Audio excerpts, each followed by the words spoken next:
Daniel Craig. L'autore dei costumi Jonathan Anderson. Daniel and Drew, I think there was a part of the question was for you too. What was the question again? The question was about the erotic scene and the intimacies. How did you reach this level of intimacy?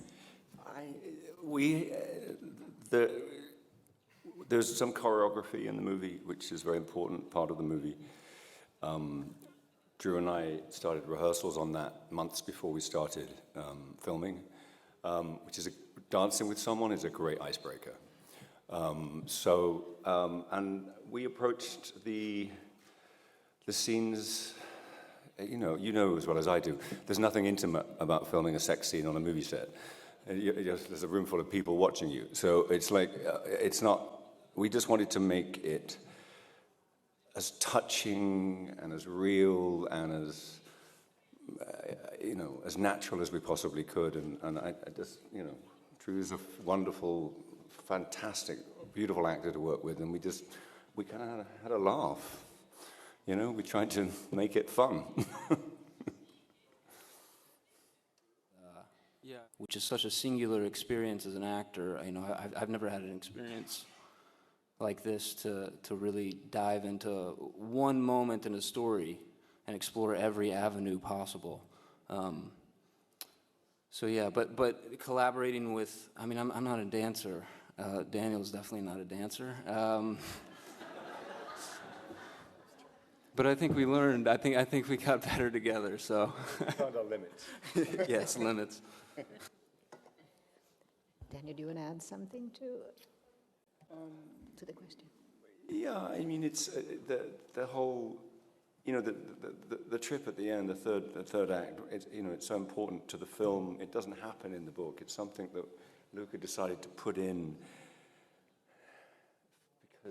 Because we needed it. We needed to see them connect. No? We were talking collaborate together, and suddenly you find you've created this character.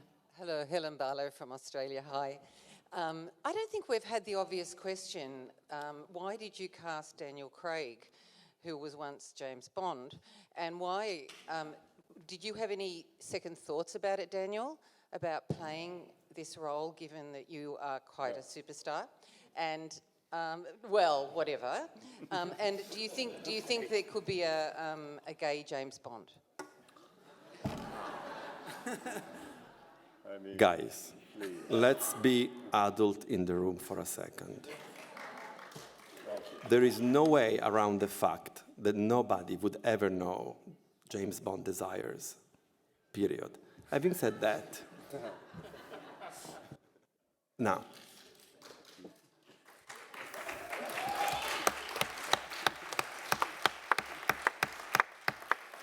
the important thing is that he does his missions properly. Having said that, darling, I adore you. I have been an admirer of this gentleman for a long time, despite he looks and he's pristine. And I had this intuition that I suffocated within me because, I'm pragmatic. You have to make movies. You cannot daydream. A gentleman that is in the room was really the one that was not pragmatic and said to me, what about Daniel Craig? And I said, I thought about him, but he's never going to say yes. And he said to me, let's ask.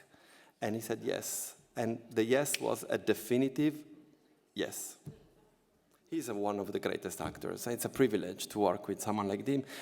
And for me, one of the great characteristics of the great actors that you love, that you want to see on screen and you are affected by, I would say is the generosity of approach, the capacity of being very immortal on screen. And very few are, and very few iconic, legendary actors allow that fragility to be seen. And that's one of them is Daniel, for sure. Daniel, Okay. Now, I just want to follow up on Lucas, because beside the allure of working with him and all these other wonderful, talented people, what is about Lee that you were interested into exploring?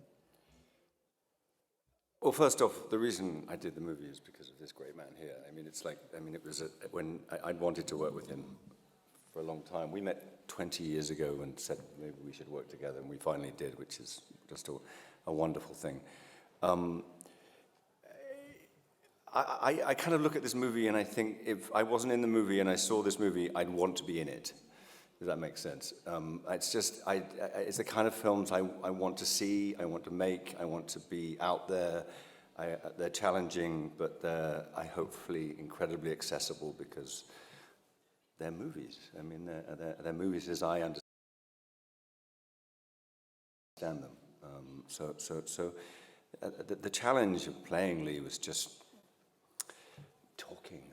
We just talked, and with all of us.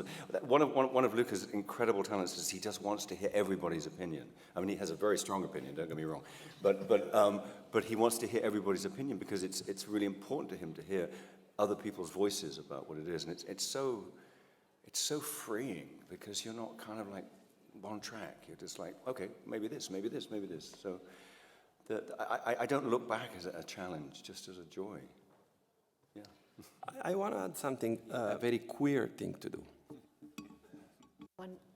For example, for Mr. Craig, maybe not everybody will get this, but I saw traces of Geordie Peacock in Lee, which I thought was very strange also. But just in terms of how you center these characters, like what did you see in them that was appealing to you and that you wanted to put out there, especially relative to Mr. Burroughs' life, which was deeply tragic and deeply complicated? Thank you.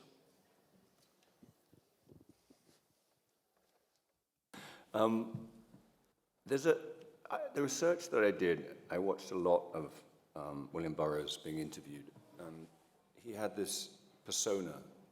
I could only describe it as a persona, which is very kind of deep and measured. And I thought that can't be him. Or if it is, it's a part of him. It's something, maybe a defense, maybe it's something. And I think that when I thought about that, and I read Queer, and I read, and we talked, I thought we've got to try and find the other person. There's very little knowledge of that. There's very little kind of talk of it, and that really was the thing that I kind of wanted to try and key into. Who was, because having read Junkie, which is sort of very dry and just sort of like a kind of this is this and this is this, Queer is this emotional just thump in about, like it's a tiny book, but it's just like an emotional thump.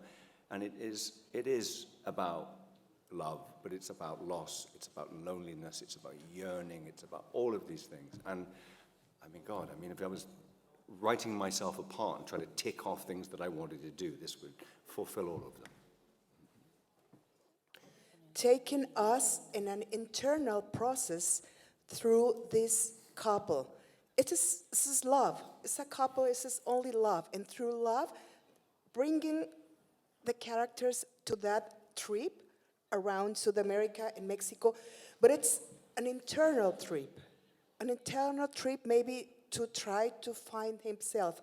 Do you think it could be possible that the public or the people projecting themselves and say that internal trip, not lying to ourselves, not cheating to ourselves, do you think that could be part of the public when we see it? Because that was at least what I thought. That into Daniel, how did you feel that sadness? It was a role, but you project that sadness in that trip. How did you feel through this character? Because it touched, really. Thank you. I don't know if there's any one thing I did. I just felt like all you can do is you can just absorb everything you can, and then on the day, with a great director, you figure it out. And it's so if you saw it, that's wonderful. Thank you. It's like, there was no. hopefully there's no effort to do it. It's just, it was happening. And that's what hopefully you saw. I'm really sorry they just came to tell me we ran way out of time. So thank you, everyone.